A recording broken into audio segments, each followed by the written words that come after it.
Ishimoku Kinkoyo, revue de marché du mardi 13 avril 2021, il est 10h29.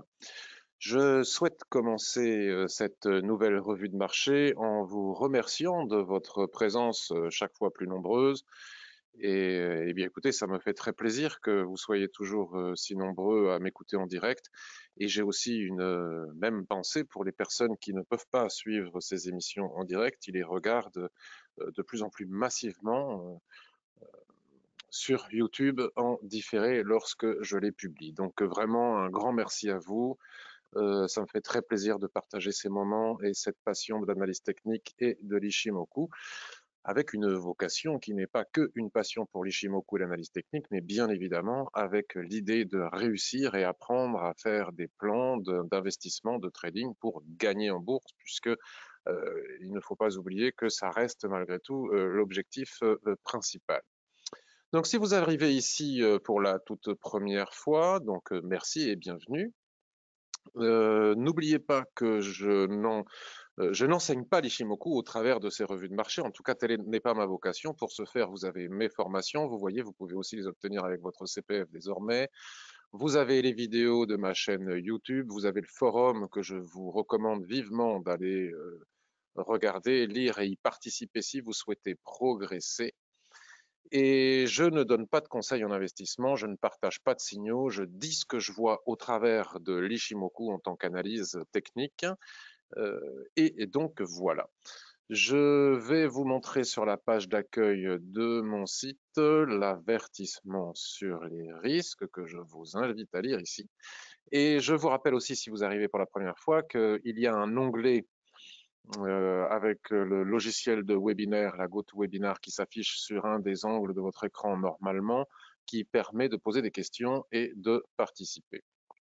Alors aujourd'hui, exceptionnellement, je vais j'ai été un petit peu occupé ces jours-ci, à la fois avec le confinement, les enfants à la maison, euh, des activités ici et là, et je n'ai pas eu le temps, malheureusement, de trop scruter les marchés, de trop regarder. À la fois, si vous avez suivi ma revue de marché Forex hier, on a pu constater ensemble que la volatilité n'était pas spécialement au rendez-vous suite à la semaine sainte. Je pense que les choses devraient redémarrer là maintenant à partir d'aujourd'hui. Nous attendons aussi les statistiques sur l'inflation aux États-Unis très importante. Vous savez l'impact et l'importance qu'ont actuellement ces statistiques. Et puis, je voudrais dire aussi que vous m'envoyez des demandes d'analyse en intraday et swing trading concernant le marché action, ce qui me paraît très bien. Mais attention, nous entrons dans la période de versement des dividendes et il serait quand même ballot d'entrer en intraday ou en swing trading juste avant euh, un détachement de dividendes. Ça pourrait faire bizarre. Donc tenez compte aussi, si vous tradez en intraday ou en swing trading une action, de bien vérifier qu'elle ne distribue pas de dividendes et si elle en distribue, que vous n'ayez pas la mauvaise idée d'entrer en position juste avant parce que ça a une influence forcément sur les prix, sur les graphiques en attendant que cela revienne à l'équilibre. Donc je vais regarder si vous avez des commentaires et des questions, puis profiter de vos premiers bonjours pour y répondre avec grand plaisir. Bonjour Rakab, bonjour Damien. Alors Alain, bonjour à tous. Alain, pour la surbrillance, appuie sur le cadenas jaune. Ah, ça c'est gentil, je vais aller regarder après. Appuie sur le cadenas jaune, deuxième bouton à droite de la barre d'outils de ton écran. Ce serait bien pour mes vieux yeux de mettre lutter en filigrane comme le nom de l'action. Menu, réglage, espace travail, graphique. Bon, je vais regarder tout ça après. Euh, merci en tout cas Alain. Bonjour Laurent, bonjour Didier, bonjour Xavier. Je vais très bien Ahmed et je t'en remercie. Le son et images sont OK, merci Didier de me le préciser. Bonjour Marc-Antoine, Dominique. Bravo pour le séminaire hier, super intéressant de confronter les visions et l'utilisation de l'Ishimoku. Merci Dominique, bien que c'était quand même sûrement enrichissant, mais ça reste des formats un peu longs à mon goût, mais cela dit, c'était quand même très très très intéressant. Merci pour les revues et le temps que tu prends pour ces partages avec grand plaisir, Pascal. Bonjour Christelle. Alors Xavier, je suis en train de lire le dernier livre de Karen Pellois. Elle utilise beaucoup la surposition d'UT sur un même graphique. Très bien.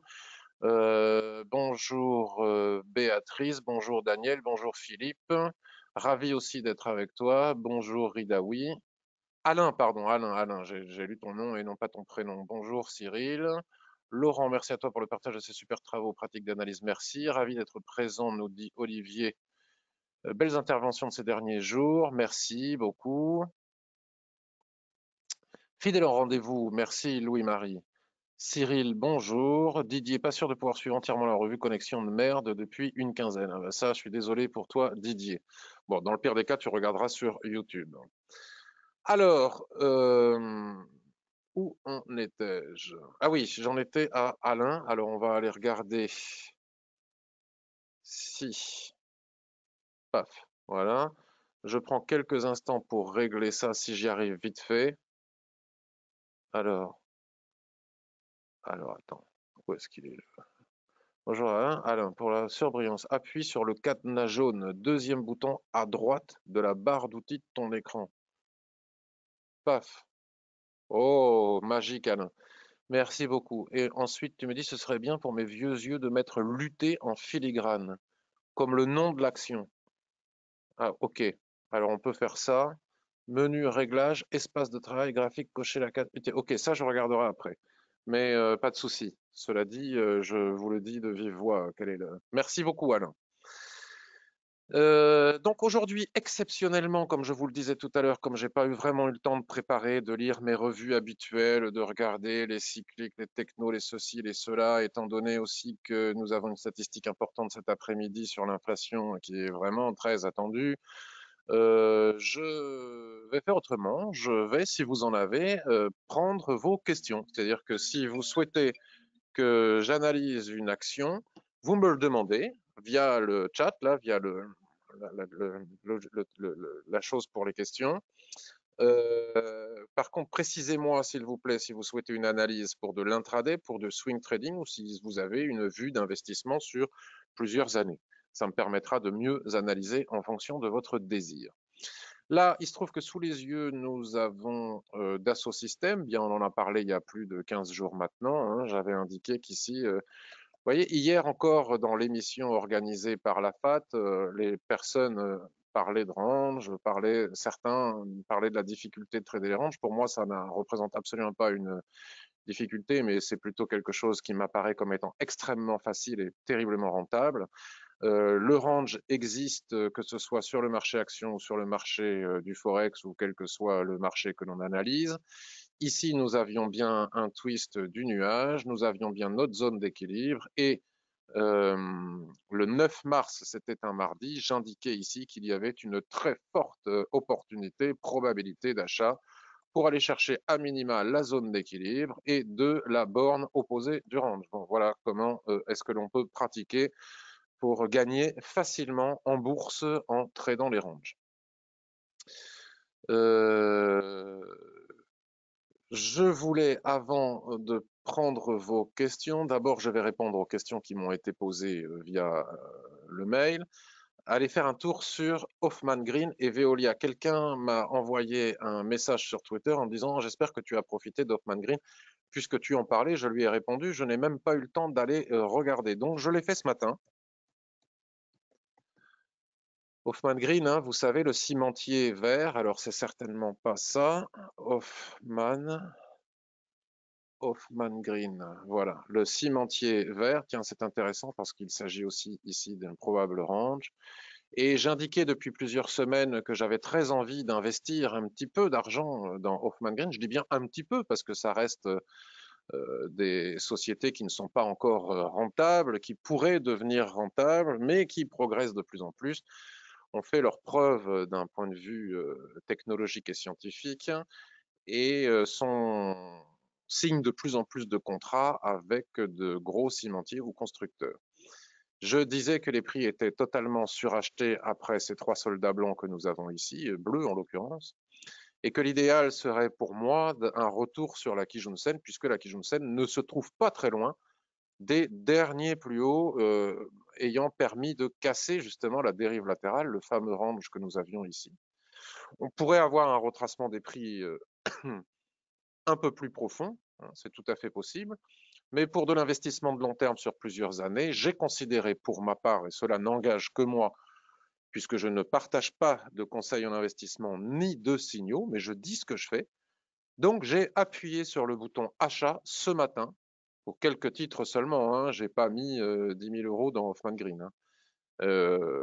J'ai appuyé sur le bouton achat sur Ceneo. Voilà.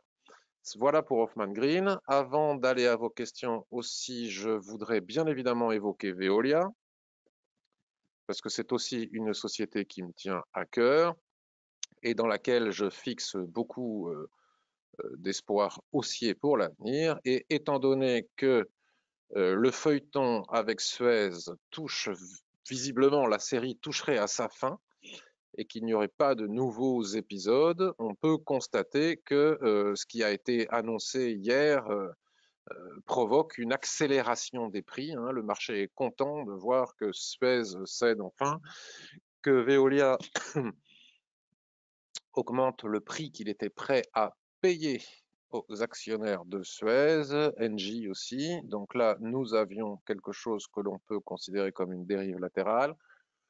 Au-delà de cette dérive latérale, les prix avaient atteint ici le haut de la dérive latérale depuis un certain temps, puis naviguaient, en attendant la fin du feuilleton, naviguaient autour de cette SSB qui était quand même un point extrêmement important. Et moi, je n'osais pas acheter avant ce feuilleton, je n'osais pas acheter suite au chandelier de retournement qu'il y avait ici. Maintenant, si en clôture hebdomadaire vendredi, cette cassure venait à être confirmée par un joli chandelier plein comme cela, j'observerais la possibilité d'investir dans Veolia. Alors peut-être pas maintenant, peut-être attendrai-je un timing plus favorable qui pourrait consister à laisser monter les prix et à les laisser revenir tester de nouveau cette résistance qu'ils sont en train de casser. Je dis bien en train parce qu'on n'est pas à l'abri d'une nouvelle mèche d'ici à vendredi soir, ce qui ne permettrait pas d'entrer en position.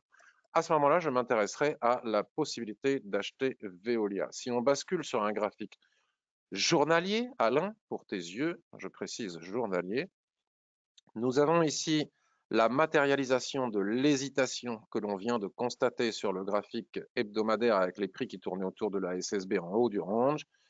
C'était finalement un range d'attente aussi, c'est-à-dire que le marché attendait et puis, comme je le disais tout à l'heure, les gens qui savent profiter de l'opportunité de trader les ranges vendaient en haut avec des chandeliers de retournement. Regardez cette belle étoile filante.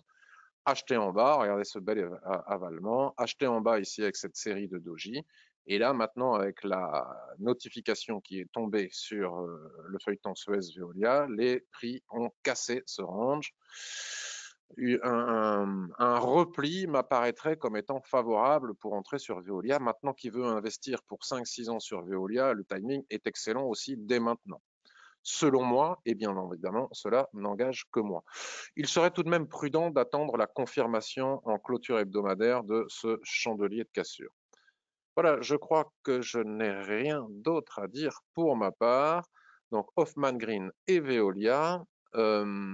Alors, les questions que vous m'avez posées par mail, et ensuite je répondrai pendant 1 heure à toutes les questions, jusqu'à 11h30 au moins, à toutes les questions que vous me posez en direct. N'oubliez pas de me demander si c'est pour de l'intraday, du swing trading ou de l'investissement. Et à la limite, si vous pouvez me préciser si vous tradez les actions, les vraies ou les CFD, ça m'arrange aussi. Alors Guy souhaiterait avoir mon avis sur Michelin, mon avis non pas pour investir, mais analytique. Hein, Alors Michelin, retrace un peu enfin. Alors, il est intéressant d'observer ce graphique hebdomadaire parce qu'il est très parlant. Pour constater ensemble que les prix ont atteint,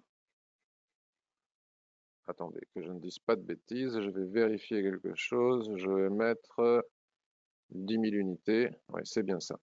Les prix ont atteint leur plus haut historique, on revient sur 200 unités, qui date de 2018, du 29 janvier 2018. Autrement dit, ils ont atteint un niveau de résistance extrêmement important parce que ce n'est pas n'importe quelle résistance.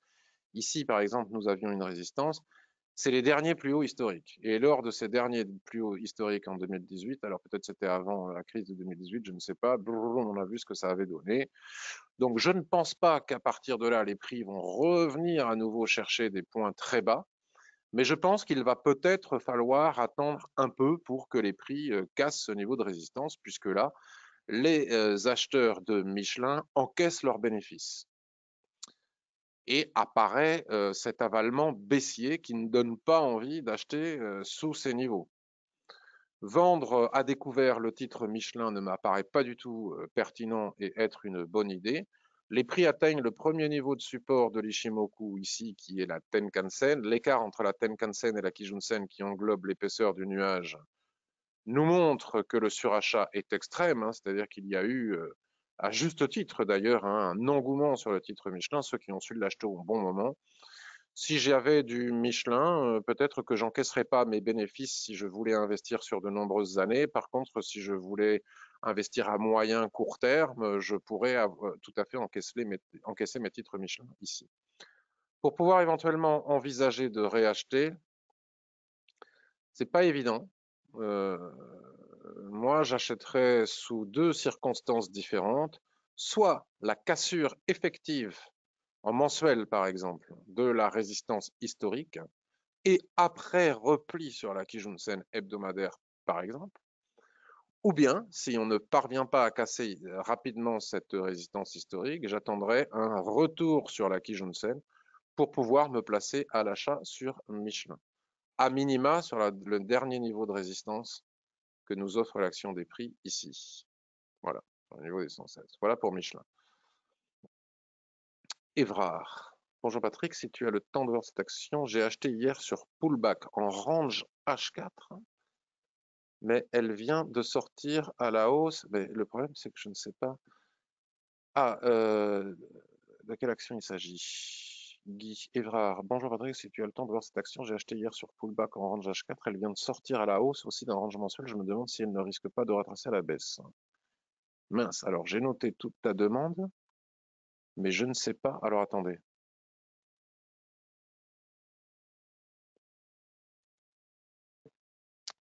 Juste un instant, s'il vous plaît.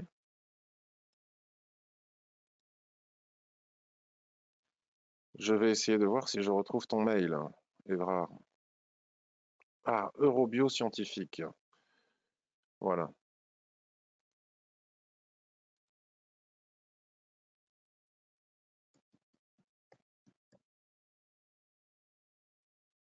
Ok, parfait. Donc ça, je ferme. Je reviens sur le panneau des questions. Question, question, question, question, question, qui est ici. Paf. Euh, alors, voilà, là, ça y est, j'y suis, c'est bon. Alors, Eurobio scientifique, tu parles de H4, donc on va se mettre en H4. Bim.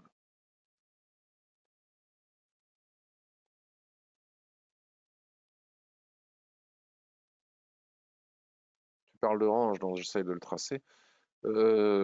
Alors, je suis un peu surpris par ton analyse, Evra. Bonjour Patrick, juste si tu as le temps de voir. J'ai acheté hier sur Pullback en range H4, donc Pullback. Alors, hier, nous étions le 12. Le 12. Donc, tu as acheté ici, cela veut dire. Si tu as acheté le 12, peut-être un peu avant, ici c'était le 12 midi, le 12 8 heures, ici donc. Ici. Tu parles de Pullback, probablement ici. Elle vient de sortir à la hausse aussi d'un range mensuel. Et je demande si elle ne risque pas de retracer à la baisse. Pourrais-tu l'analyser? Le problème que je vois, Évrard, c'est que sur mon graphique, le range n'a pas été cassé. Donc en fait, si on tient compte de ce point haut qui est ici, tu dois tenir compte pour tracer un range, il faut pouvoir relier des prix. Si on ne peut pas relier des prix, alors peut-être les avais-tu reliés plus bas, mais si tu les as reliés plus bas, tu ne peux pas ne pas tenir compte du point haut qui est ici. Et d'ailleurs, c'est exactement ce qui s'est passé. Donc si tu tiens compte de ce point haut, tu constates avec moi que le range en question n'a pas été cassé. Donc en fait, tu achètes un pullback après rejet sur la borne haute du range. C'est délicat, c'est pour ne pas dire dangereux, puisque a priori, indépendamment des fondamentaux de la société que je ne suis pas allé regarder, d'un point de vue purement analyse technique sur le graphique H4 qui t'a permis de faire ton achat, quand on part du bas d'un range, c'est pour aller en haut, et quand on part du haut d'un range, c'est probablement pour aller en bas, avec une zone d'équilibre qui pose problème. Donc là, ça se passe plus ou moins bien. Tu achètes le repli sur la Kijun-sen, ici, ce que l'on peut tout à fait faire lors d'une tendance. C'est ce que beaucoup de personnes d'ailleurs n'ont pas compris avec les chiffres. Je triche sur ma ligne de tendance, c'est juste pour donner un exemple, puisque je ne tiens pas compte des plus bas qui sont ici. Les gens voient, ah tiens, super, il y a une tendance, il y a un repli sur la Kijun-sen, et la Kijun-sen s'entrelace avec la borne basse de la tendance. Sauf qu'on ne peut pas acheter un repli dans le cadre d'une tendance lorsque cette tendance a de fortes probabilités de s'arrêter là où commence le range. C'est quelque chose qu'il faut comprendre en analyse technique et que finalement peu de gens ont assimilé. Je ne dis pas que c'est ton cas, ça c'est pour un exemple concret. Donc, est-ce qu'il y a une possibilité de retracement supplémentaire, me dis-tu? Ben oui, la probabilité pour que les prix descendent après avoir tapé la borne haute du range plus bas encore est possible, c'est tout à fait possible. Pour le moment, si tu as acheté ici, tu es en gain. Donc, soit tu tiens ta position avec un stop si c'est pour du moyen terme ou court terme sous la SSB qui est ici. Il ne faudrait pas repasser sous cette SSB, sinon on pourrait descendre encore plus bas. Et puisque c'est monté, tu peux tenir ta position, même peut-être même en remontant ton stop si tu fais du swing trading, et puis te dire, tiens, si ça casse, tant mieux, puis si ça retrace, dans le pire des cas, j'ai pas acheté avec un bon timing compte tenu du fait que je n'ai pas tenu compte du fait que la résistance avait résisté à l'action des prix, et à ce moment-là, ça mange pas de pain puisque je pourrais toujours sortir à zéro. Et tu me dis aussi que le range, qu'on est en train de sortir d'un range mensuel. Alors oui, nous avons bien un twist ici qui marque le niveau de 50% d'un probable range, donc que nous allons tenter de tracer ensemble. Alors, je pense que tu as dû faire quelque chose comme ça. Donc la clôture, nous ne sommes que le 13 du mois. Ici, nous pourrions avoir un chandelier tout à fait similaire à celui du mois de janvier. C'est-à-dire que rien n'indique qu'il ne va pas y avoir une mèche et puis finalement une clôture dessous. D'accord? Et puis nous avons ici juste au-dessus un autre niveau de résistance qui lui aussi a été atteint. Donc tu achètes quand même un titre qui est sous résistance sur toutes les unités de temps. Je trouve que c'est un petit peu compliqué et c'est aussi la ligne de coup de ce creux en poil à frire. Donc peut-être que ça va casser. Donc si jamais ça casse, tu es dedans, tu tiens ton stop, tu peux le remettre à zéro et si ça casse, bingo. Mais si ça casse pas et que ça repasse sous ton niveau d'achat, voire un peu plus bas, attention. Voilà Évrard. Didier, pourrais-tu analyser s'il te plaît Chiwi sur le, alors je ne sais pas si je le prononce bien, ça me fait penser à Star Wars, sur le New York Stock Exchange.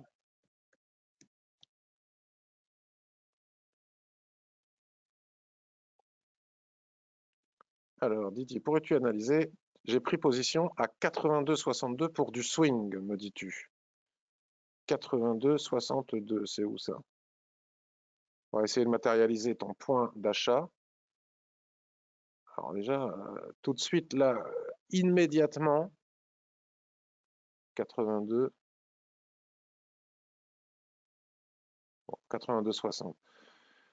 Didier, j'ai pris position à 82,62 pour deux swing. On est sur un graphique hebdomadaire. Alors, franchement, Didier, à 80,62, pardon, c'est mieux. 80,62. Quoi qu'il en soit, faire un achat en swing trading sous la Kijun-sen hebdomadaire, euh, pourquoi pas? Tout le monde peut faire ce qu'il souhaite. Je ne sais pas quel est ton outil d'analyse, si tu en as un autre que l'Ishimoku. Mais si tu fais de l'analyse technique avec l'Ishimoku pour te permettre de créer des plans de trading, on n'achète pas, même si on est sur support ici, on le voit avec les chandeliers japonais. Pour le moment, je vais voir sur d'autres unités de temps, peut-être que je me trompe, mais on n'achète pas sous la Kijun-sen, Didier. Donc tu as acheté à 81,62 et tu es à 84 pour du swing trading. C'est déjà pas mal, hein? C'est déjà vraiment très très bien. Mais si tu veux aller au-delà, regarde, les prix ne parviennent pas à passer sous la Kijun-sen. Et donc là, tu étais déjà monté jusqu'à 86 et tu approches de nouveau de la Kijun-sen et les prix ne passent pas. Ça ne se fait pas d'acheter sous la Kijun-sen ou alors on achète sous la Kijun-sen pour encaisser au niveau de la Kijun-sen. Si tu veux encaisser au niveau de la Kijun-sen, eh bien, c'est le moment de le faire. Et personne ne peut savoir si elle va casser ou pas. On est très haussier, on retrace sous la Kijun-sen. Est-ce qu'on va repasser au-dessus de la Kijun-sen? Peut-être, vu le caractère haussier de cette action. Si je bascule sur un graphique hebdomadaire, journalier, je comprends peut-être un peu mieux ton choix. Alors, disons que si tu fais du trading range et que tu as l'habitude de ne pas regarder sur les unités de temps supérieures ce qu'il se passe lorsqu'on est en bas d'un range, donc déjà le point d'achat était ici à 77 et non pas à 80, avec ces chandeliers de retournement sur la borne basse de la dérive latérale, alors à ce moment-là, ça peut se justifier. Si tu achètes par exemple ici à 80, ouais, c'est à peu près le niveau que tu as acheté, donc c'est parfait, hein. C'est tout à fait. Si tu achètes à 80, tu as un stop ici, admettons, tu as un stop sous les mèches les plus basses et que en visant la zone d'équilibre, par exemple, puisque tu parles de swing trading, tu as un ratio de 1 pour 2 minimum, alors tu peux le faire sans te soucier de ce qui se passe sur les unités de temps supérieures. Parce que même si tu perds ton trade, à force de faire ça toujours de la même manière et toujours avec un ratio supérieur à 1 pour 2, de toute façon, statistiquement, tu gagneras plus souvent de trades que tu n'en perdras. Et grâce au ratio, fatalement et obligatoirement, tu gagneras de l'argent. Dans ce cas-là, ça marche.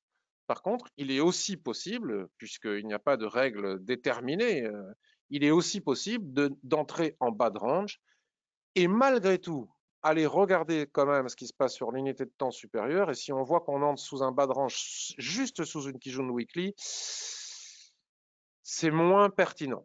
Mais cela dit, si tu as l'habitude de trader les ranges comme ça, sans rien regarder, et que tu respectes systématiquement ton ratio, alors ça ne pose pas de problème et ton entrée est bonne. Si tu n'as pas l'habitude de respecter tes ratios, que tu sors dès que tu as un petit peu de bénéfice et que tu laisses courir jusqu'au stop, alors ça ne marchera pas. Par contre, si tu es strict au niveau de ton money management et du ratio, fatalement et obligatoirement, ça marchera à un moment ou à un autre. À un moyen terme, tu gagneras de l'argent. Maintenant, si tu fais du trading range, mais que tu filtres tes entrées en trading range en les validant sur les unités de temps supérieures, alors les prix sous la Kijun-sen n'autorisaient pas à entrer sur ces niveaux.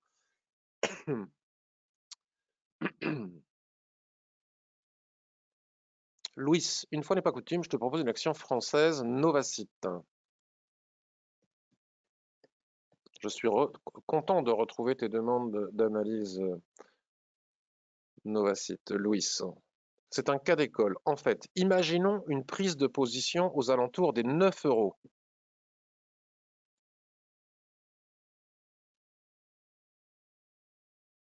Voilà les 9 euros. Donc, imaginons une prise de position aux alentours des 9 euros avec un stop loss à moins 20%, environ 7,50 €. Ben, là, il s'est fait taper le stop, hein. C'était aujourd'hui. 7,50 € avec un stop à 7,50 €. Avec un stop à 7,50 €. Voilà. Donc, alors, évidemment, le stop loss le vendredi 9 avril n'aura servi à rien, mais on ne veut pas encaisser, une perte importante. Que ferais-tu dans cette situation? Attendre un retour vers les 2,40 et moyenner à la baisse en attendant une reprise ou au minimum un rebond technique ou se couper un bras et vendre.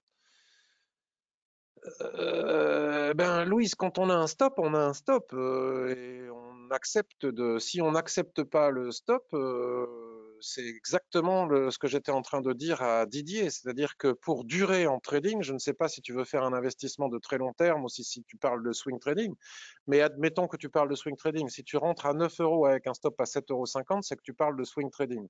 Alors déjà, rien qu'à la vue du graphique journalier, si tu étais rentré à 9 euros avec un stop à 7,50 €, tu n'avais pas, et que tu pouvais viser, parce qu'on ne peut pas viser autre chose pour le moment en swing trading, il y a déjà cette SSB qui est ici qui pose problème, mais admettons que tu vises, puisqu'on est dans de la théorie, 10-50, tu n'as pas le ratio de 1 pour 2, donc déjà si tu veux durer en trading swing et non plus en investissement, tu ne peux pas rentrer avec des ratios inférieurs à 1 pour 2, ça ne marche pas. Mais supposons que tu sois rentré malgré tout avec un ratio de 1 pour 1, puisque là on voit bien à l'œil nu qu'on a approximativement un ratio de 1 pour 1, que tu sois rentré à 9 euros pour viser les 10,50 € avec un stop à 7,50 €, si le stop il est tapé et on sort. puisque en perdant un trade avec un ratio de 1 pour 1, si tu retrades la prochaine fois encore avec un ratio de 1 pour 1, il t'aura suffi de gagner un trade pour éliminer la perte de ton trade précédent. C'est pour ça qu'il est préférable d'avoir un ratio de 2 pour 1 à minima, parce que il suffit de gagner une seule fois un trade pour éliminer la perte de 2 trades. C'est-à-dire qu'on peut perdre 2 fois plus de trades qu'on en gagne en ne perdant pas d'argent. Par contre, si tu ne respectes pas ton stop, là, admettons avec ce chandelier horrible qui est ici, là, tu es dans un ratio négatif de peut-être 4-5 points. Ça veut dire qu'en ayant perdu un seul trade, il te faudra en gagner à minimum 3 pour récupérer ta perte. Donc, ce n'est pas possible. Si tu fais ça trop souvent, je ne dis pas ça pour toi, mais je dis ça pour tout le monde, tu ne pourras pas gagner en trading et tu finiras par faire exploser ton capital de façon non pas positive, mais négative. Donc, non, ça ne se fait pas.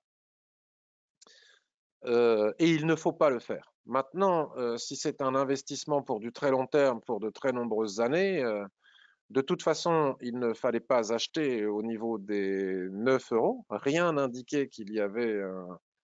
On était dans la phase baissière. Hein. Regardez le twist ici. Regarde, Louis, le twist qui est ici. Le twist qui est ici, quand on voit un twist, nous savons avant tout le monde qu'il existe une forte probabilité de dérive latérale. Donc on va chercher le point haut et on établit le point bas potentiel. Le point bas potentiel est celui qu'on est en train de travailler actuellement.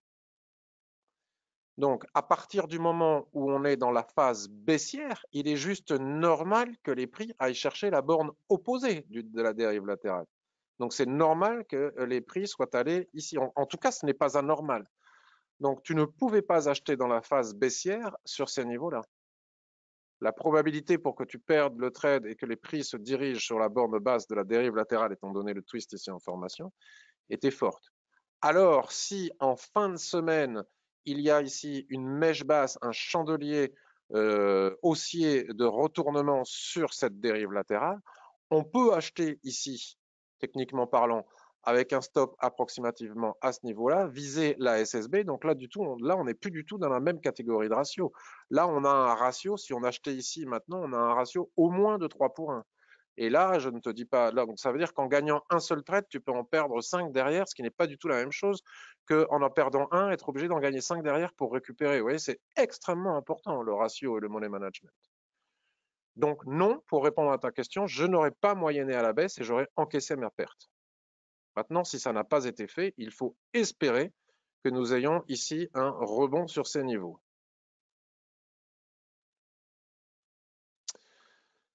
Voilà, Louis. Christophe, Airbus pour du swing ou du long terme? Alors, Christophe, Airbus pour du swing ou du long terme? Bien, on est sur le graphique. Alors, Airbus pour du swing, c'est une chose, pour du long terme, c'en est une autre. Airbus, tout va dépendre de la reprise économique. Moi, personnellement, en ce qui me concerne, mais encore une fois, ça n'engage que moi, je préfère faire des investissements dans, par exemple, ADP ou des fabricants de moteurs d'avions, parce que ça va. Mais Airbus est un fabricant d'avions purs. Alors, est-ce que les compagnies aériennes qui sont en énorme difficulté économique vont trouver les moyens d'acheter de nouveaux avions? Franchement, je ne sais pas. Et si elles le font, quand? Je ne sais pas non plus. Si elles le font, alors oui, l'opportunité, si jamais on n'est pas confronté à des variants dont les vaccins ne seraient pas efficaces et qui créeraient une deuxième salve catastrophique, à un moment donné, le voyage va reprendre, les voyages d'affaires vont reprendre, le tourisme va exploser, la demande va être énorme, la frustration des derniers mois va être mise en lumière par des voyages intensifs. Donc les compagnies aériennes vont peut-être se reflouer et donc racheter des avions, peut-être. Si tel est le cas, on peut investir dans Airbus. Moi, personnellement, je ferai d'autres choix que l'investissement dans Airbus, mais je peux tout à fait me tromper. Ça, c'est pour l'analyse fondamentale. Maintenant, pour du long terme, il est extrêmement important, comme je l'explique depuis plusieurs mois maintenant, depuis la crise du Covid, hein, depuis pratiquement plus d'un an, de tenir compte de ce niveau d'équilibre ici, qui est le point moyen entre les prix là où ils étaient approximativement, puisque là on était un peu plus haut en janvier, mais peu importe, là où ils étaient avant la pandémie, et là où ils se sont retrouvés au plus bas de la pandémie. C'est le point moyen, cette ESSB, vous le savez tous. Donc les prix maintenant, la bonne nouvelle, c'est que les prix ont réellement réussi à casser ce niveau de SSB. Et nous sommes donc sur un point d'investissement sur le type d'actions qui ont cassé cette SSB ici. C'est intéressant de voir comment on a cassé la SSB, on s'est replié dessus, on a fait un doji sur la SSB et on repart là-haut. Cela dit, c'est pas franc du collier et on est bloqué ici par ce niveau de gap qui est franchi malgré tout, mais avec des chandeliers de retournement baissier. Donc un niveau qui est franchi avec des retours, mais à la fois c'est contradictoire parce que c'est franchi par une étoile du matin à partir de la SSB qui casse ici le gap, qui est un niveau de résistance. Vous le savez que les fenêtres, les bords de fenêtres sont des niveaux de support et résistance. On s'appuie dessus, c'est le cas de le dire. Mais on a des chandeliers d'hésitation ici, donc je peux tout à fait comprendre qu'on tente d'investir dans Airbus sur ces niveaux-là. Après, c'est une question de sensibilité et d'analyse fondamentale. Pour de l'investissement de long terme, pour du swing trading, on n'a pas de signal d'achat. Par contre, pour du swing trading, on n'achète pas des dojis et des signaux, des chandeliers de retournement proches d'une résistance aussi importante que celle-ci. Si je bascule sur un graphique journalier, voilà, hein, étoile filante, étoile du soir, proche de niveaux de résistance qui sont ceux de du gap. Hein. Il n'y a pas, selon moi, de signal d'achat sur Airbus pour du swing trading. Pour qu'il y en ait, il faudrait casser ce niveau. Puis il y a des résistances partout. Regardez Ishimoku, d'ailleurs, les prix ne s'y trompent pas. Pourquoi est-ce que les prix bloquent sur ces niveaux? Puisque c'est parce que nous avons un niveau de résistance ici qui est matérialisé par cette SSB en extension. Donc il faut à minima casser ce niveau, se replier pour pouvoir acheter en swing trading. En investissement de long terme, pourquoi pas, mais il ne faudrait pas repasser dans le nuage, c'est-à-dire sous la SSB. D'accord? Chikuspan ne présente pas d'obstacles considérables, si ce n'est les extensions de SSB, mais ça, on vient d'en parler. Je dis que les prix sont bloqués à 104 par une résistance que tu n'arrives pas à identifier. Ils sont où les 104? Eh bien, les 104 sont grosso modo la SSB qui est ici. On va trouver ça ailleurs. Hein, on n'est pas non plus à 1 euro près.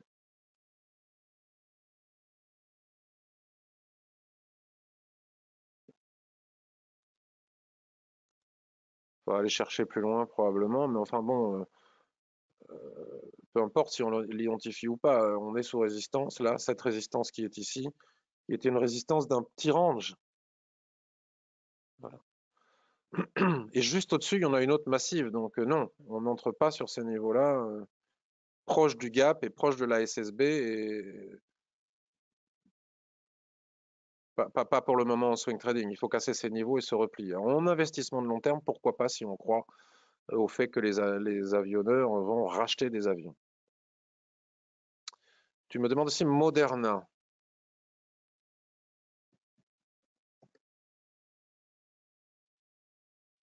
Alors, les prix ont rebondi avec un marteau sur la Kijun-sen hebdomadaire, me dis-tu. Exactement, absolument, magnifique, très beau. Pour du suivi de tendance, c'est juste parfait. Je n'ai pas lu les fondamentaux. C'est juste parfait. Ça aurait été plus sympa si la Kijun-sen s'entrelaçait dans la ligne de tendance ici. On n'est pas à l'abri que ça baisse un peu plus. Mais c'est tout à fait viable. Après, il faut voir si Moderna a autre chose à nous proposer que son vaccin, ce qui est déjà pas mal. On voit un canal haussier, mais on voit également une ligne de tendance plus bas de long terme, celle que je viens de matérialiser probablement ici. Est-il possible de rentrer maintenant pour viser le haut du canal à 205? Alors, je ne donne pas de conseils en investissement. Il faut d'abord lire les fondamentaux, hein, c'est volatile. Hein. C'est volatile. L'idéal absolu serait que les prix reviennent chercher la Kijun-sen mensuelle qui, elle, s'entrelace parfaitement bien avec la ligne de tendance que nous venons de constater ensemble. Ce serait préférable. Maintenant, pour viser les combien? Les 205. Ah, 205, pourquoi pas, mais déjà, il faut s'affranchir des derniers plus hauts avant d'arriver à 205.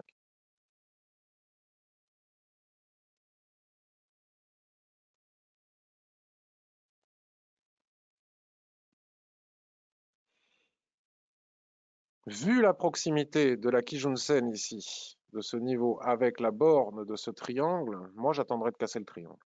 En cas de cassure du triangle, je viserai les derniers plus hauts ici, et 205, ça c'est une autre histoire. Et le stop doit être fixé à minima au niveau des 100, voire un peu sous les 100. Donc il faut vraiment avoir le ratio. Voilà. Biocorp semble... Alors, Biocorp. Après, je passe à vos questions en direct. Il reste une grosse demi-heure, donc on va en profiter. Biocorp. C'est Biocorp, ça? C'est pas beau. Biocorp. Ah non, Euronext. Je laisse tomber, ça, ce genre de... Enfin, je dis ça, je devrais pas, mais... Ça fait quoi, Biocorp? Équipements et services de santé, équipements médicaux. Bon. Il y a un drapeau haussier, là. C'est volatile, hein, les mèches sont fortes. Semble stagner dans un range, dans un triangle en daily, donc dans une semaine ici c'est un drapeau haussier, depuis plusieurs mois. Mais en journalier, le prix semble vouloir casser ce triangle par le bas. Faut-il sortir de position? Je ne sais pas. Je ne sais pas répondre à ce genre de questions. Alors là, je suis en hebdomadaire. On est sur des plus hauts historiques. C'est un drapeau haussier. Moi, je dirais que tant qu'on ne casse pas en clôture, ça dépend où tu as acheté déjà. Mais si tu as acheté ici, tu n'as pas de raison de sortir de position. Tant qu'on ne casse pas en clôture ce drapeau haussier, tant qu'on ne casse pas les 26,60 en clôture, mais attention, les mèches, je disais, c'est très volatile, on fait des grosses mèches, il n'y a pas de raison de sortir. Tout dépend où on a acheté. Il n'y a pas de raison de sortir. Si on casse ce niveau en clôture, regardez, les vendeurs s'y essayent. Ici, il y a une forte prise de bénéfice. Les vendeurs tentent de casser et à chaque fois, ils se font rejeter par les acheteurs. Tant que ça ne casse pas ce niveau, il n'y a pas de raison d'avoir peur et de sortir, techniquement parlant.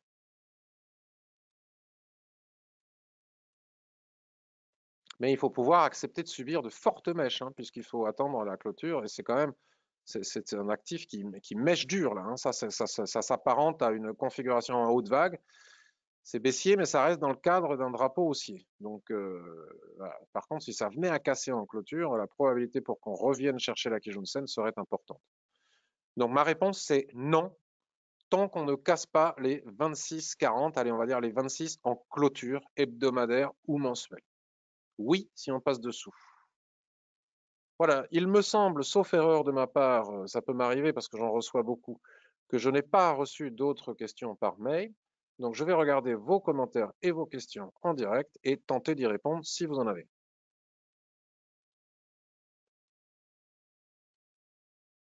Je lis où on en était. Alors, où on en était tout à l'heure, Olivier, Thomas, Dominique. Ouh là là, il y a beaucoup de questions.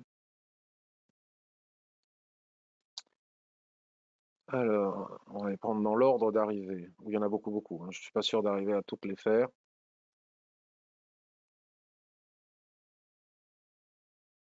Très tôt en Guadeloupe. Bonne journée à tous de la part de Christian. Bonjour Christian. Alors, Pharmagest, Louis-Marie. Point d'entrée intéressant pour du long terme, point d'interrogation. Hoffman, j'ai déjà répondu Damien en début d'émission. Louis-Marie, Pharmagest. Donc éventuellement, Damien, si tu as la possibilité de regarder la vidéo sur YouTube, j'ai déjà fait en introduction Hoffman. Pharmagest, Louis-Marie. Point d'entrée intéressant pour du long terme. Alors, qu'est-ce que vous appelez du long terme? Des années? Alors, si c'est pour des années, je ne sais pas. Si c'est pour du swing trading, comme je disais tout à l'heure je ne sais plus si c'est à Didier, a priori, on n'achète pas sous la Kijun-sen hebdomadaire. Si on veut faire du long terme, on analyse un graphique en hebdomadaire et on n'achète pas sous la Kijun-sen hebdomadaire. Ça ne se fait pas pour qui pratique l'Ishimoku. Déjà, voilà une partie de la réponse à la question. Ensuite, si je regarde un graphique mensuel, Étant donné que la Tenkan-sen ici, qui doit correspondre à la Kijun-sen sur le graphique hebdomadaire, a été cassée et pour le moment elle n'est pas reprise, on ne peut pas considérer avoir un point d'achat intéressant. Le point d'achat idéal, intéressant, formidable, regardez comme la Kijun-sen soutient parfaitement bien la tendance. Ici, on est dans un excès. On a un avalement baissier phénoménal. Les chandeliers japonais n'indiquent pas de cible, mais nous indiquent quand même l'état du marché. Il y a une forte prise de bénéfices. Est-ce que, bon, ce n'est qu'une prise de bénéfices ou autre chose? Le point d'entrée idéal serait la Kijun-sen avec chandelier de retournement. Maintenant, on peut ne jamais y aller à ce point d'entrée idéal. Donc, dans ce cas-là, en hebdomadaire, on n'achète pas sous Infusion-sen, ça ne se fait pas, même si la Chikou est libre d'obstacles. Euh, si je bascule sur un graphique journalier, je n'ai même pas de trading range là à me mettre sous la main. Et donc non, personnellement, je ne considère pas que nous ayons actuellement un point d'achat intéressant sur Pharmagest pour du swing trading. Maintenant, si c'est pour acheter pendant des années, on peut acheter n'importe où si on y croit. Mais tant qu'à faire, autant le faire avec un meilleur timing en attendant soit la recassure de la Kijun-sen hebdomadaire, soit un repli plus profond. Nicolas, aïe, Total en long terme, j'ai déjà un bag dessus, donc j'aimerais connaître éventuellement le niveau de rachat. Alors, encore une fois, je ne donne pas de conseils en investissement, donc je ne peux pas vous dire concrètement quel est le niveau d'achat ou d'investissement. Total est sur un point très intéressant. Alors encore une fois, vous voyez, moi j'avais proposé un achat ici en borne basse de range avec chandelier de retournement. On a atteint le haut du range et il a été cassé. Encore une fois, on voit la pertinence du trading range grâce à l'Ishimoku. Là, on est sur un graphique journalier, mais ce qui est encore plus intéressant, c'est d'avoir une vision hebdomadaire. C'est un sujet compliqué, Total, Nicolas. Si tu achètes Total pour tenir la position dans un portefeuille pendant 5 ans, selon moi, il n'y a pas de raison de sortir de position, voire même de faire un rachat. Parce que je pense que Total va profiter de la relance et à la fois de l'augmentation des prix du pétrole, mais on a beau dire tout ce qu'on veut sur le pétrole, mais s'il y a relance, s'il y a pénurie de matières premières, il va y avoir demande de pétrole et donc augmentation mécanique du pétrole et cela favorise Total. Il faut tenir compte aussi du fait qu'on dit tout et n'importe quoi sur Total, mais que Total reste l'acteur euh, qui produit en termes de gigawatts le plus d'énergie renouvelable de parmi tous les acteurs français. Nous avons Voltalia, Neoen, nous avons Albioma, nous avons Vidul, machin partout, mais aucun acteur a déjà autant ou presque autant, peut-être je dis une bêtise, mais en tout cas il fait partie de ceux qui produisent le plus d'énergie renouvelable en termes de gigawatts. Il investit de plus en plus dans les énergies renouvelables. Je pense qu'à un moment donné, le marché va s'en rendre compte et si on doit choisir un acteur qui fait de la production massive en énergie renouvelable, en plus il veut réduire son investissement, enfin ses activités pétrolières pour investir de plus en plus dans le domaine des renouvelables. À un moment donné, selon moi, et ça n'engage que moi, et ce n'est que mon analyse, ça devrait payer. Si on tient compte de tous les facteurs que je viens de citer, renouvelables, pétrole, je pense que Total devrait avoir un bel avenir devant lui. Bon, le problème, c'est que c'est un acteur mal aimé et en plus, il est tout à fait sous-valorisé par rapport à ses autres concurrents internationaux dans le domaine du pétrole. Fondamentalement, si on tient compte de tout cela, je pense que Total est un bon investissement. Maintenant, ça n'engage que moi et je ne dis pas cela pour vous conseiller quoi que ce soit. Total, comme on l'a vu avec Airbus, avait réussi à casser tout à l'heure ici son point moyen entre le plus haut et le plus bas Covid, ce qui est quand même une très bonne chose. Il y a eu une accélération là dernièrement avec l'augmentation des prix du pétrole, les taux d'intérêt, etc., etc. Et là, il y a un repli qui m'apparaît comme étant un repli sain, c'est-à-dire qu'après cette forte accélération, les prix se replient sur un niveau de support important. Alors, ils sont peut-être un peu en dessous, c'est un peu dommage. Donc, si tu as du pétrole, du pétrole, lapsus révélateur, si tu as du Total dans ton portefeuille pour des années, il n'y a pas de raison de s'embêter. Et là, nous avons la fenêtre, hein, on parlait tout à l'heure de la fenêtre sur Airbus, nous avons ici la fenêtre sur Total. qui fait office de support. Donc, tant qu'on ne repasse pas, j'ai envie de dire, sous la SSB, qui est le point moyen entre le plus haut et le plus bas Covid, il n'y a pas de raison de s'alerter ou de se préoccuper d'avoir des actions totales. Un repli sur la SSB ici serait probablement, en cas de chandelier de retournement sur ces niveaux, bien attendre la clôture mensuelle ou hebdomadaire à minima, serait probablement un point d'achat pour un renfort. Si on avait acheté ici, par exemple, on pourrait se renforcer ici. Ou alors à la recassure des 38,57. C'est aussi une autre possibilité d'achat. Voilà ce que je pense par rapport à Total. Si on regarde un graphique mensuel, c'est un petit peu moins joli, et ça remet en question tout ce que je viens de dire. Donc si tu es dedans, tu peux tenir la position, selon moi, tant que tu ne te fais pas taper ton stop. Si tu n'as pas acheté trop haut, que tu as acheté là où je l'ai montré précédemment, il n'y a aucune raison. Le point d'achat était là, hein, ou éventuellement ici à la CD. Évidemment, si tu as acheté ici, on n'achète jamais lorsque les prix sont trop éloignés de la Tenkan-sen, ça on le sait. Et donc, si tu as acheté haut, tu payes la conséquence de la faute d'avoir acheté trop éloigné de la Tenkan-sen. Ça, c'est une autre histoire. Par contre, si on regarde en mensuel, c'est quand même plus ennuyeux parce qu'il n'y a rien à faire. Ça ne veut pas s'affranchir de la Kijun-sen et de la SSB mensuelle.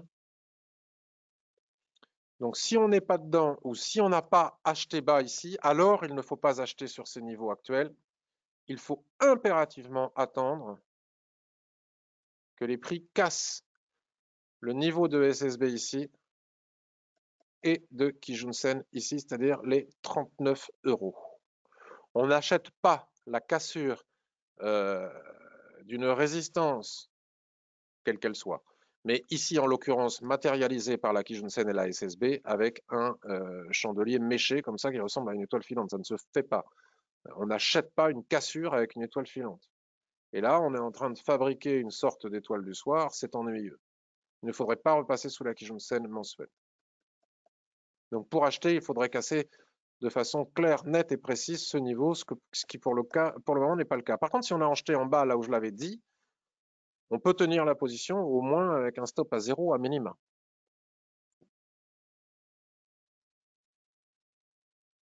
Évrard a quitté la réunion, donc je ne vais pas répondre à la question. Je t'ai déjà répondu tout à l'heure à une autre question. Alain. Jinko Solar, action américaine qui a beaucoup corrigé pour une entrée sur les cours actuels. Jinko Solar, donc mon petit doigt me dit que c'est son producteur Jinko Solar de le holding.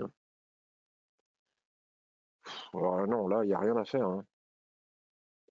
Alors la question, quelle est la question? Peut-on acheter pour une entrée? Non, là, il n'y a pas de point d'appui. On est sur un graphique mensuel. Alors, ok, oui, il y a une résistance ici, c'est vrai. Une résistance des prix, hein, qui est l'ancienne borne haute du range, mais enfin, même là, regarde. Il faut voir si ça en vaut la chandelle. Il faut voir ce qu'il y a fondamentalement. C'est quoi cette société fondamentalement? Il faut regarder. Est-ce que c'est un producteur d'énergie solaire? Matériel et équipement de semi-conducteurs. Tu vois, rien à voir. Genco Solar, mais ça n'a rien à voir avec le solaire. Semi-conducteurs. Alors, malgré la pénurie de semi-conducteurs, pourquoi ça ne... Je ne sais pas. Il faudrait faire une analyse fondamentale du titre, mais effectivement, nous sommes sur un niveau de support ici, mais nous ne sommes que le 13 du mois, donc à minima, attendre que ce chandelier ne vienne pas se casser le support sur lequel il se trouve actuellement. Parce que si on casse le support sur lequel on se trouve actuellement, c'est pas beau, hein.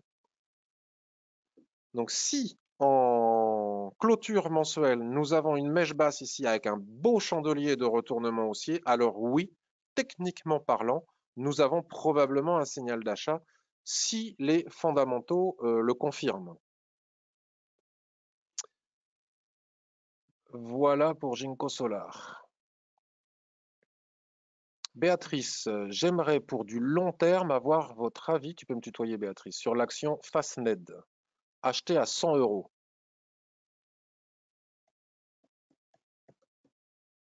Fastned, acheté à 100 euros.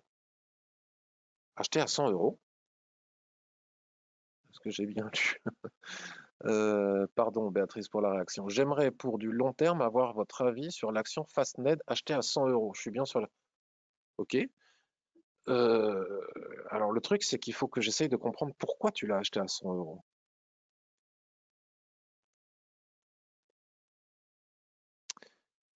Bon, je suis pas là pour faire la leçon, hein.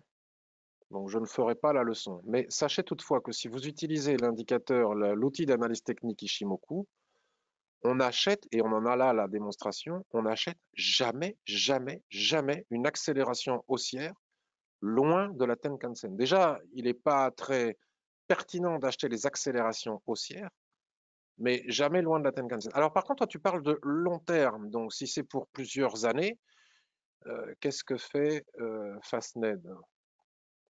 Distributeur généraliste, distributeur spécialisé, distribution, consommation cyclique. Bon, je ne sais pas. Ça... Euh,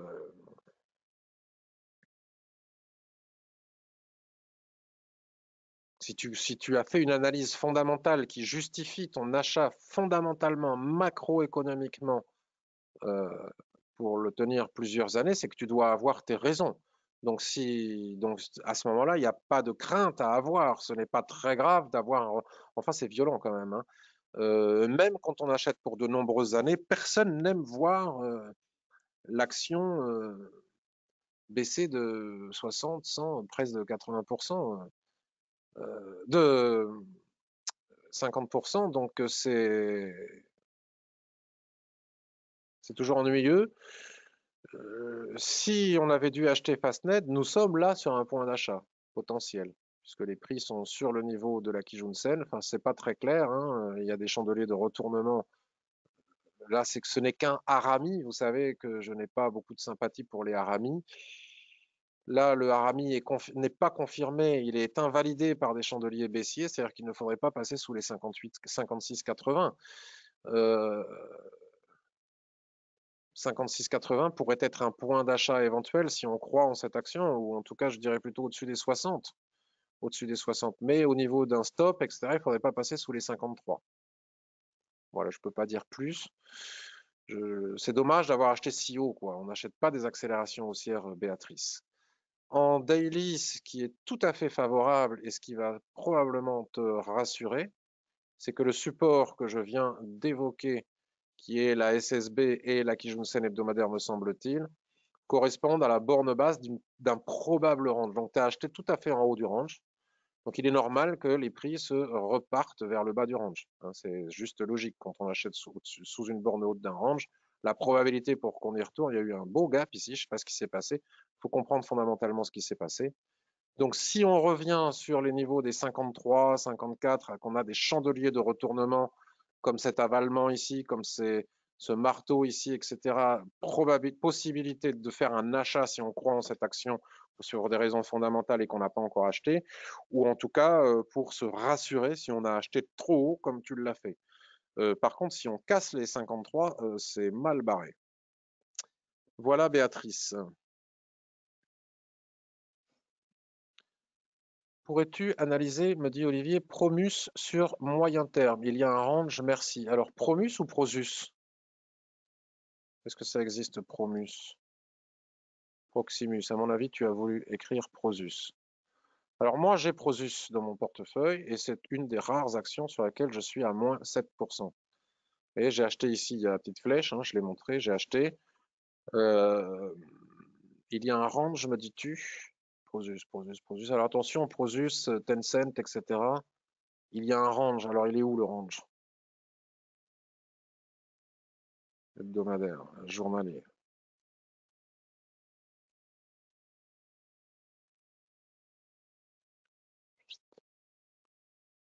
On la met où la borne basse? On n'arrive pas à aligner plusieurs points de contact. Quelque part par là, la borne basse. Et donc il y a du boulot encore, hein, pour arriver jusqu'ici. Donc si on trade le range, tant qu'on n'arrive pas sur ces niveaux,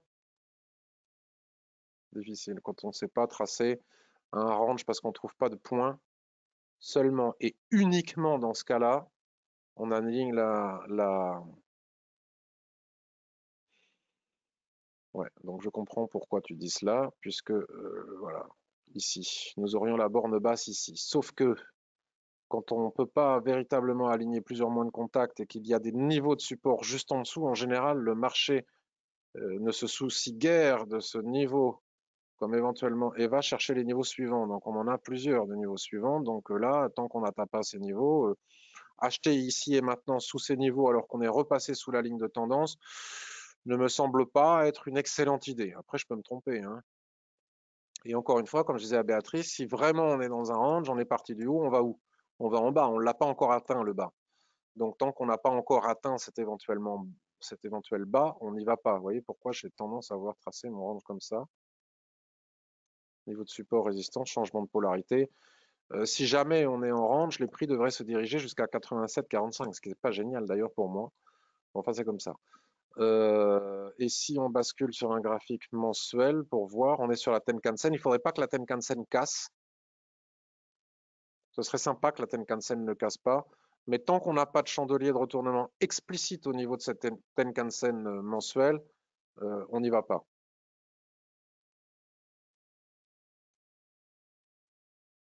Mince, pardon. Veuillez m'excuser quelques instants. Mensuelle, elle est à combien? Ouais, pour répondre à la question, pourquoi tu n'affiches pas plusieurs nuages et sur plusieurs unités de temps? Parce que ça n'est pas confortable pour moi visuellement, puisque de toute façon, je fais exactement la même chose. Je reporte ce qu'il y a sur les unités de temps sur les unités de temps inférieures, ce qui correspond à faire exactement la même chose, mais en se libérant la vision sur le graphique. 92-40, on a dit. C'est la Tenkan-sen actuelle. Donc il y a bien des chandeliers de retournement sur ce niveau, il ne faut pas que ça casse. Moi, j'achèterais pas pour le moment avec les chandeliers massifs sur ce niveau. Il faudrait à minima qu'il y ait chandelier de retournement sur ce niveau et recassure de la ligne de tendance. Voilà pour Prosus. Alors, je ne promets pas de pouvoir répondre à tout le monde, hein.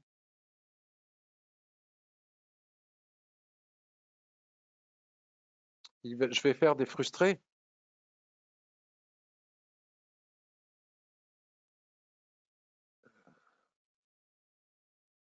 Thomas, Thomas, est-ce que tu peux observer Trigano en journalier et en hebdo pour de l'investissement de long terme? Donc, long terme, c'est quoi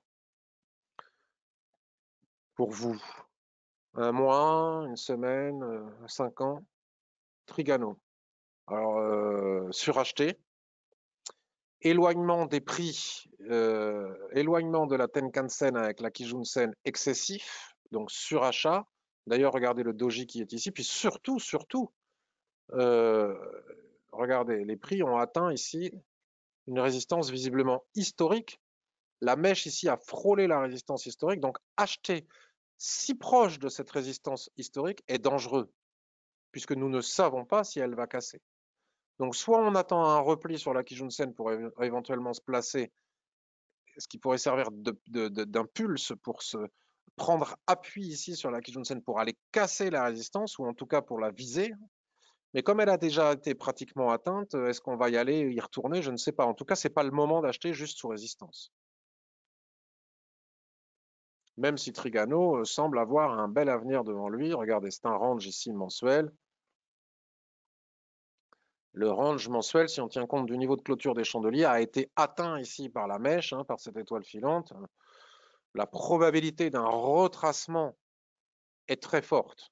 Donc, soit on attend un retracement à minima à l'équilibre ici, soit on attend de casser la résistance. Et une fois qu'on aura cassé la résistance, à ce moment-là, on peut prendre appui. Alors, si tu as acheté ici, tu n'as aucune raison de sortir de position. Tu peux tenir, ça finira par casser très probablement à un moment ou à un autre.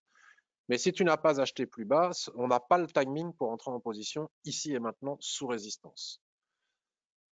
Dominique, eh bien, j'ai un peu peur pour Neoen. Entrée à 43, le 1,4, elle est sur une extension de SSB à 39. Si elle casse, je pense qu'elle va encore filer vers le sud. C'est pour de l'investissement mois-année, mais c'est un peu ennuyeux de perdre d'emblée. Quelle a été mon erreur, s'il te plaît? Neon. Neoen. Alors moi aussi, j'ai acheté Neoen, je crois. J'ai acheté ici, je me rappelle plus, il faudrait que j'aille voir sur mon portefeuille. Je l'ai ou je l'ai pas, Neoen, je sais plus. Sur mon PEA, j'en sais rien. Alors, Dominique, tu as acheté Neoen à 43. Oh, ben ça va.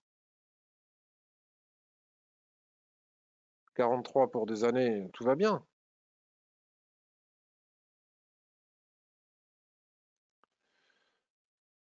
Il n'y a pas d'erreur, hein, à part ne pas avoir attendu que les prix reviennent sur la Kijun-sen ici mensuel.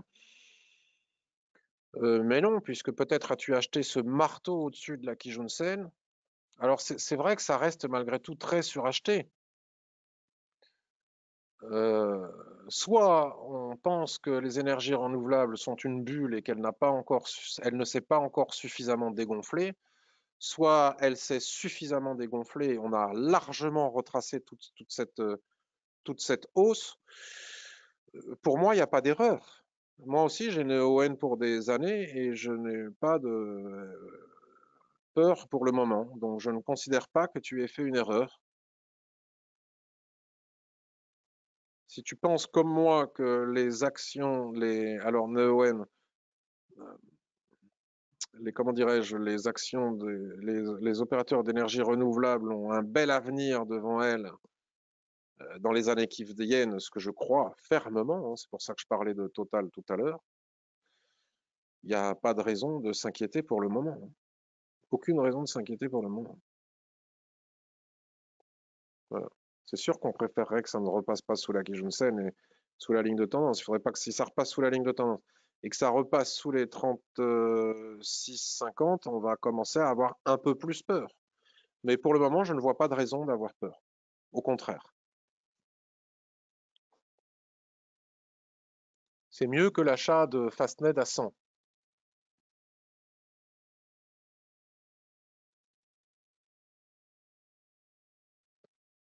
Alors, arrêtez de me demander des nouvelles analyses parce que je ne pourrai pas les faire toutes.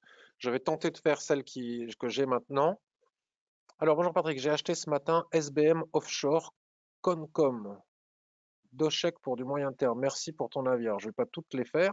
Je vais commencer par SBM Offshore. SBM Offshore. Je ne connais pas. C'est génial parce que grâce à vous, je fais des découvertes. Énergie non renouvelable. Pétrole, équipement et services. On change de... Alors, j'ai acheté ce matin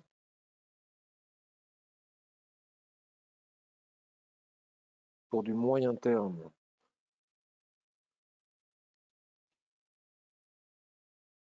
Je...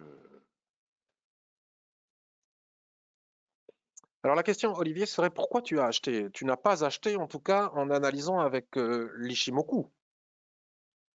Pour du moyen terme, pour du moyen terme. C'est ça hein, que tu me dis.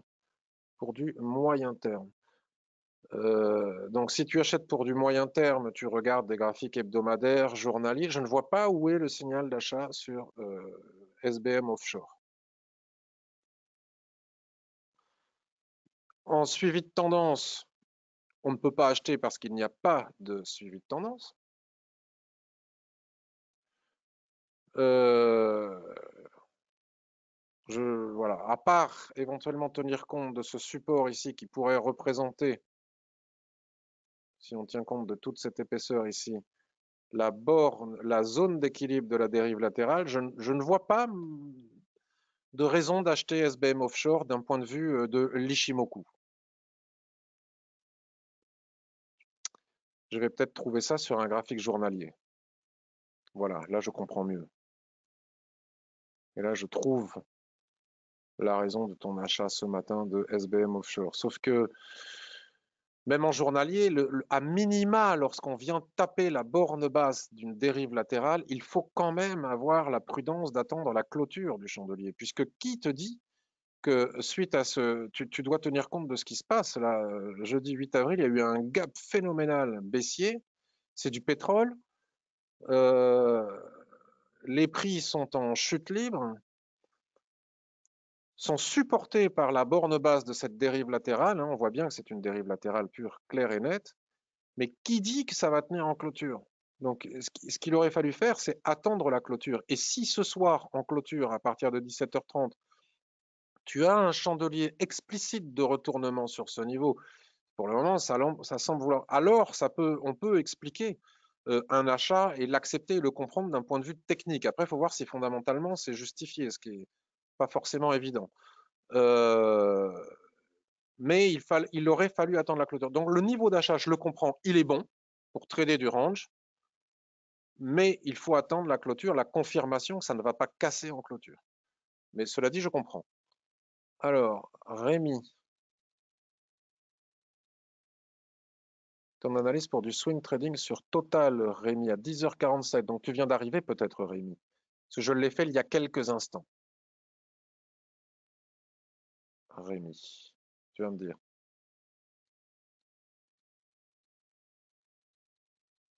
Anthony, je surveille également un rebond pour... Alors, Anthony, je crois que j'ai déjà répondu à une de tes demandes d'analyse, me semble-t-il, hein, si je ne dis pas de bêtises. Donc, je vais peut-être en faire une autre. Je vais faire rapidement. Société de logiciels, établissement de santé espagnol. Atrice. Je vais essayer d'aller plus vite pour essayer de satisfaire tout le monde. Atrice. J'attends un rebond sur la qui-jaune hebdomadaire. J'attends un rebond sur la qui-jaune hebdomadaire.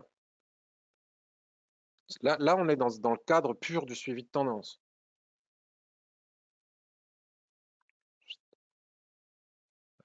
On passe un peu en dessous, c'est ballot. Mais effectivement, le plus important, c'est la Kijun-sen ici. Donc oui, si chandelier de retournement il y a sur la Kijun-sen ici, ça justifie un éventuel achat si ça tient compte des fondamentaux. N'oubliez pas, pour ceux qui sont arrivés plus tard ou en cours d'émission, attention, il y a versement, je ne sais pas si cette société verse des dividendes ou pas, mais il y a versement de dividendes, on est en plein mois d'avril, versement de dividendes, n'allez pas faire des achats intraday ou swing trading la veille ou à quelques jours des détachements de dividendes, ce serait ballot. C'est extrêmement suracheté en mensuel, donc attention. Un repli sur la Kijun-sen ici peut justifier un achat, mais lorsque la tendance est verticale comme ça et que sur le graphique supérieur, c'est-à-dire le mensuel, on constate un tel, comment dirais-je, un tel surachat, c'est délicat.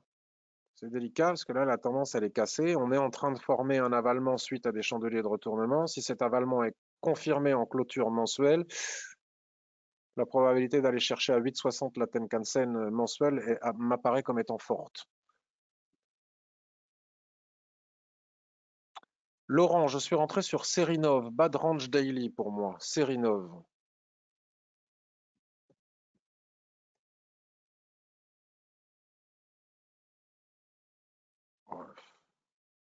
C'est super baissier, hein. Et puis c'est des small caps. Attends, je me suis peut-être trompé d'actif, non. Bad Range, alors Bad Range Daily. Je vais m'autoriser un franc-parler, ne m'en voulez pas, mais les gars, il faut pas, et les filles, il faut pas acheter n'importe quoi, hein. Les small caps, déjà, c'est chaud. Bad range daily, certes. Certes. Alors déjà, on l'a pas atteint, hein, le range. Regardez, tu ne peux pas ne pas tenir compte du point bas qu'il y a juste en dessous.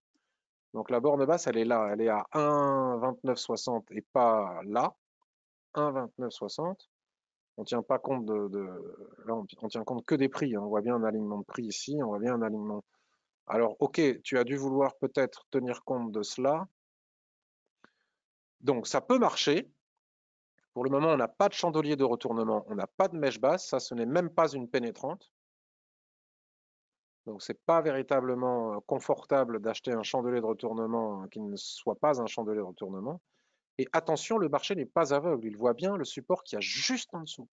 Donc la probabilité pour qu'il aille le chercher est importante. Donc va-t-il le faire ou va-t-il ne pas le faire? Le marché, je ne sais pas. Mais n'oubliez pas la question fondamentale que vous devez vous poser avant d'entrer en position, qui est la suivante. Si j'entre maintenant selon mon analyse fondamentale et technique, la probabilité de réussite de mon trade est-elle élevée? Si j'entre maintenant et que je me pose la question, je ne peux pas répondre oui à la question parce que j'ai un support juste en dessous et je sais que le marché voit ce support. Si moi je le vois, tout le monde le voit. Donc la probabilité pour qu'on aille chercher ce support est importante.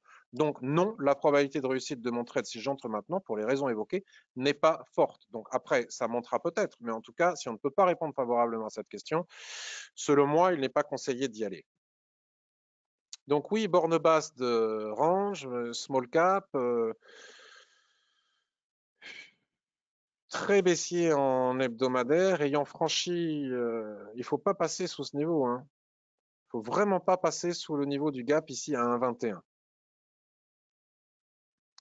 Et en mensuel, la tendance est terriblement baissière, très très très baissière. Voilà. Donc peut-être que ça va le faire, mais on a atteint visiblement l'objectif qu'on pouvait atteindre à la hausse. Peut-être que ça va le faire, mais en tout cas, le point d'entrée n'est pas idéal et il ne faut pas passer dessous, selon moi.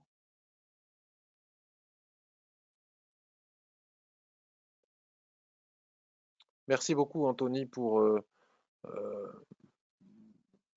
mon intervention à la FAT. Alors, je ne vais pas pouvoir tous, les amis, je vais devoir arrêter. En investissement, mets-tu des stops? Rarement. Qu'est-ce qu'une fenêtre? C'est un gap en langage japonais. Que penses-tu d'associer Bollinger et Ishimoku, comme le disait hier soir un intervenant? Je pense que si pour cet intervenant on poursuit une autre personne, l'association de Bollinger avec, je préfère Bollinger, ça fait champagne que Bollinger, l'association de Bollinger avec Ishimoku lui est utile et lui permet de gagner de l'argent, c'est super. Mais en ce qui me concerne, moi personnellement, ça ne m'est d'aucune, mais alors absolument aucune utilité. D'ailleurs, je constatais hier pendant l'émission que souvent les bornes de Bollinger dont qu'ils évoquaient étaient la plupart du temps des bornes hautes ou basses de range, ainsi que quand Christophe parlait de la MM200, on voyait bien que c'était la borne basse de la dérive latérale. S'il avait tenu compte du twist et de l'indication que nous donne le twist pour former les bornes hautes de dérive latérale, il avait déjà son information sans nécessiter de la moyenne mobile 200. Mais ce n'est pas une critique, c'est juste pour répondre à ta question. Pour moi, ça n'amène rien et ça ne m'est pas utile. Mais si pour lui et pour toute autre personne, ça l'est et ça permet de gagner de l'argent, alors c'est génial.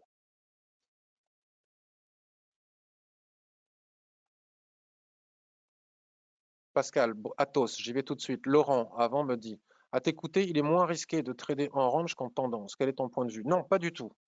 Je suis désolé si je donne cette idée-là. Il n'est absolument pas moins risqué de trader en range qu'en tendance. Le risque est le même.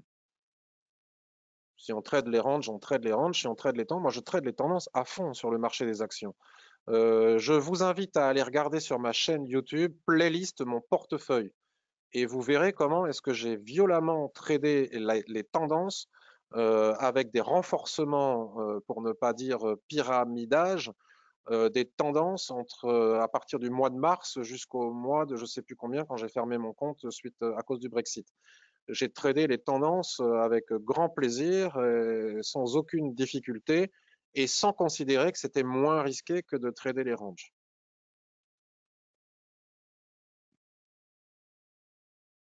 Si je donne cette impression, je m'en excuse parce que je ne pense pas que ce soit moins risqué. Société Générale, oui, pour total de moins en moins lié au pétrole. Alors, on va terminer par Société Générale et par Atos. Alors, Atos, l'a mal aimé. Atos, où est la question sur Atos? Je ne la trouve plus. Bon, je ne sais pas quelle est la question précise sur Atos, je ne la trouve plus, mais je vais donner mon point de vue analytique via l'Ishimoku d'Atos. Après, on trade ce qu'on voit, c'est-à-dire que si on voit un range, on peut trader un range, si on trade une tendance, on trade une tendance. Le marché, il est pas, de toute façon, c'est simple, hein. Regardez, ici, on est dans une tendance haussière, c'est clair, c'est net, c'est précis, on se renforce sur la Kijun-sen et ça marche super bien. Ici, le nuage a twisté, on n'est plus en tendance, on est en range, donc on trade le range. C'est pas plus compliqué que ça. Maintenant, on peut ne pas trader le range, mais enfin, c'est un peu dommage, autant tout trader. Donc là, si on tient compte de cette SSB, on peut considérer ici, alors c'est un peu, on va prendre plus haut en réalité, que nous sommes sur la borne basse du range et ce support semble vouloir tenir. Regardez, depuis 2018, à chaque fois que les vendeurs tentent d'enfoncer le support ici, ils se sont jetés. C'est le cas ici. Là, il y a eu un gap parce qu'il y a eu des comptes visiblement manipulés dans certaines filiales d'Atos, selon mes informations, hein, d'Atos aux États-Unis, ce qui a provoqué ce gap. Là, le support est fort. Le support est très très fort, donc je comprends parfaitement qu'on achète ce support. Je le comprends parfaitement. Par contre, la difficulté, c'est que si on doit mettre un stop, je dis bien que si on doit mettre un stop, il faut le mettre sous la mèche, c'est-à-dire ici à 39,70. Et il faut viser la zone d'équilibre ici à 73. Donc, est-ce qu'on a le ratio? Je ne sais pas, c'est pas sûr. Euh, si par contre on vise 89, on l'a.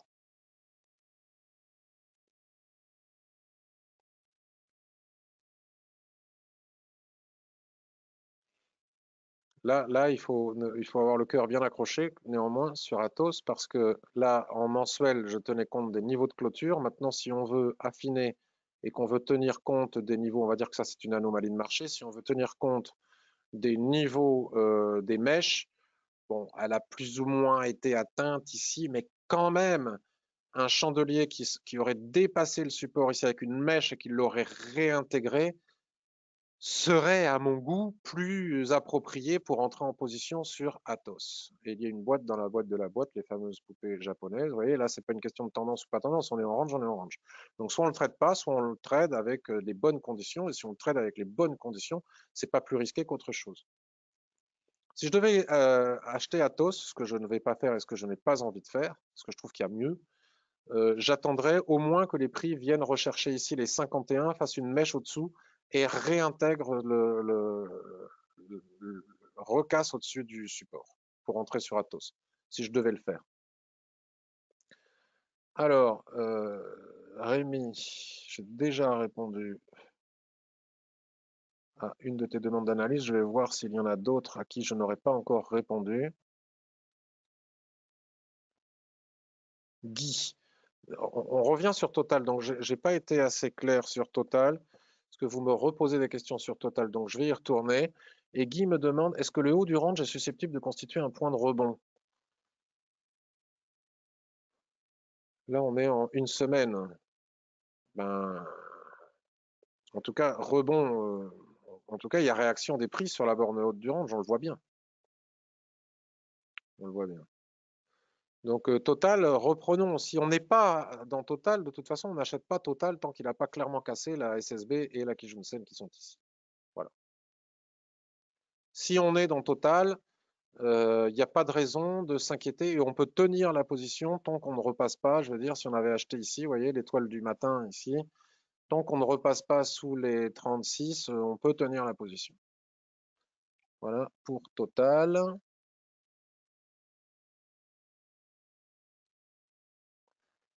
Et je vais terminer, après je lirai vos autres questions, mais je vais terminer avec la dernière demande d'analyse. Eric Fermentalg.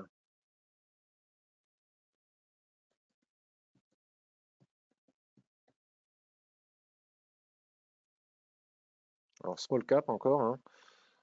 Fermentalg. Donc, je ne répondrai pas d'un point de vue fondamental, hein. À vous de faire votre analyse sur les revues spécialisées, mais uniquement technique. Les cours sont sur la Kijun-sen en hebdomadaire, c'est exactement ce que l'on voit ici. Après une poussée verticale, donc attention, c'est probablement encore suracheté. Par contre, le nuage en mensuel me fait peur pour une entrée en position moyen terme. Qu'en penses-tu?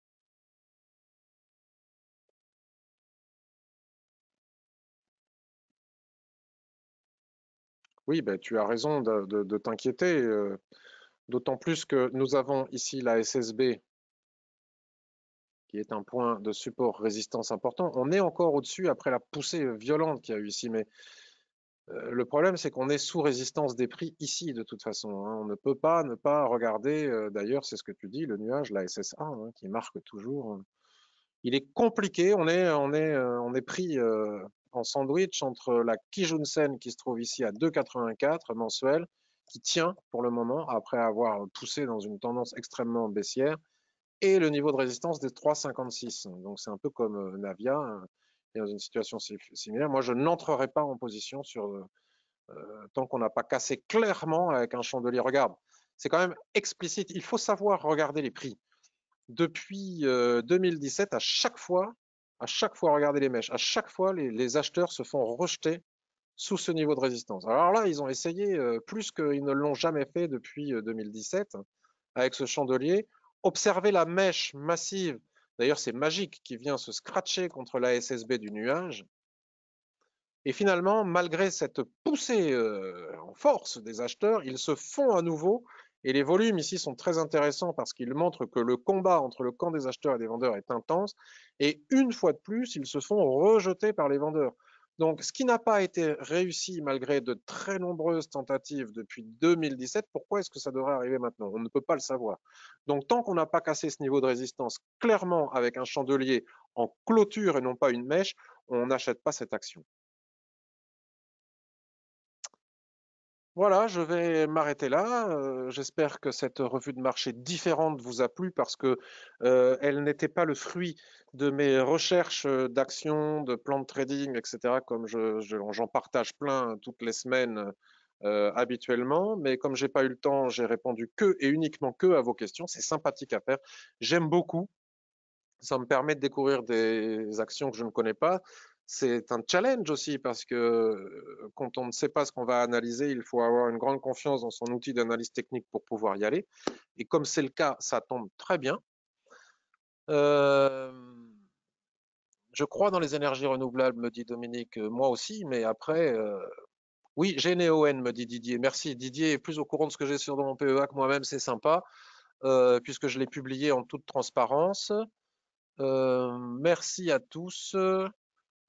Je regarde si vous avez des commentaires et des questions. Belle journée à toi aussi, Sabrina. Merci, Marc. Comment sélectionnes-tu les actions? Ah, ça, c'est une question, une autre question à laquelle je répondrai peut-être une autre fois, ou en tout cas, n'hésite pas à utiliser le forum. Je fais du stock picking à mort, à fond, à fond, à fond. Donc, je cherche, je cherche, je cherche, je lis, je cherche, je scrute. J'utilise mes pro screeners aussi, voilà en gros. Euh, Bonne journée Ludovic. La Société Générale, Rémi, j'y vais, j'y vais, j'y vais. Je te fais la Société Générale et j'arrête là.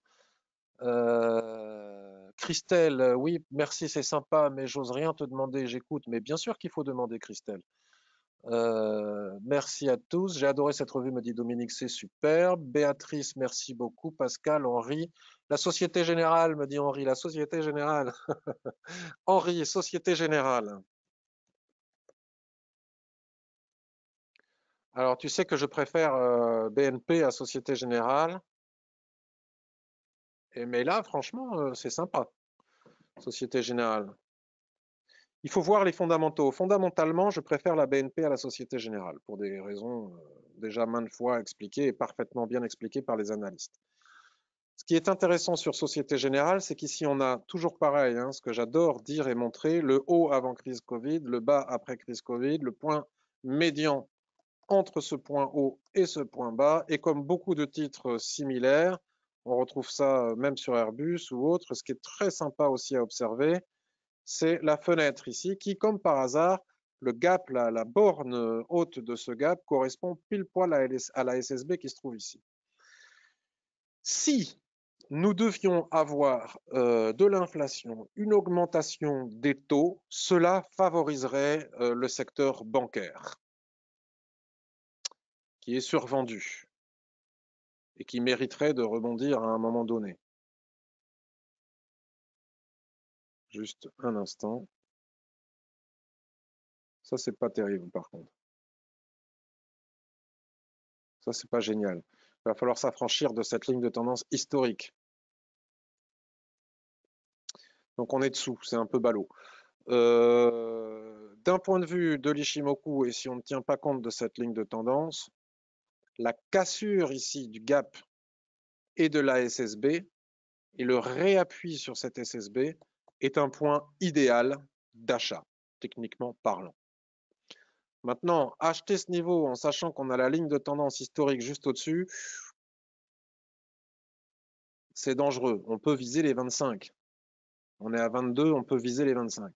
On ne peut pas dire non plus que l'impulse soit forte, hein. Donc ça va dépendre. Ça peut aller très vite, hein. Il suffit que les taux augmentent, encore une fois, pour que ça augmente ici aussi. Donc je pourrais parfaitement comprendre qu'on achète sur ces niveaux parce que le timing est bon et techniquement c'est jouable. Mais attention, il y a la ligne de tendance historique juste au-dessus. Donc pourquoi ne pas attendre qu'elle casse un repli et seulement à ce moment-là y aller? On n'est pas pressé, surtout si c'est pour des années. Si c'est pour aller chercher quelques points, on peut tout à fait rentrer maintenant en allant chercher la ligne de tendance, un stop sous le nuage ici, sous la SSB. On a notre ratio de 1 pour 2, on gagne ou on perd, mais on s'en fout puisque de toute façon, à la longue, on est protégé par nos ratios. Voilà ce que je dirais sur Société Générale à partir de graphiques hebdomadaires. Maintenant, reste à valider tout cela sur un graphique mensuel. Le graphique mensuel montre que les prix ont cassé la Kijun-sen ici. C'est quand même suracheté. Sont sur un niveau de résistance, hein, malgré tout, un changement de polarité, et ils ont cette épée de Damoclès au-dessus de la tête, représentée ici par la ligne de tendance, qu'on peut même baisser un peu plus. Elle n'est pas évidente à tracer, tout dépend si on tient compte des mèches, pas des mèches. Voilà. On n'est pas loin, hein. Elle offre même pas 25, elle offre 24. Donc moi, perso, j'attendrai de casser cette ligne de tendance pour pouvoir envisager d'acheter, puis voir si Chikuspan n'est pas englué. Voilà, mesdames et messieurs, Henri. Alors, Sophie, merci d'avoir maintenu le rendez-vous malgré ton manque de temps et d'analyse en direct. Très sympa à toi. Bonne journée. Merci, Sophie. Félicitations pour tes interviews. Merci beaucoup, Yannick. Merci pour la Société Générale. Avec plaisir, Rémi et Henri. Je vous souhaite une excellente journée. Si vous êtes encore là et ceux qui sont encore là, si vous avez la possibilité d'aller commenter massivement mes vidéos sur YouTube et mettre des pouces bleus, c'est sympa parce que ça contribue.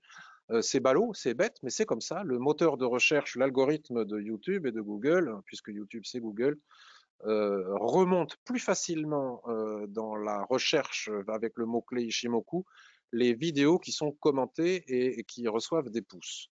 Donc je vous remercie pour cela. Vous pouvez aussi partager quand je vais le publier sur Twitter et sur Facebook.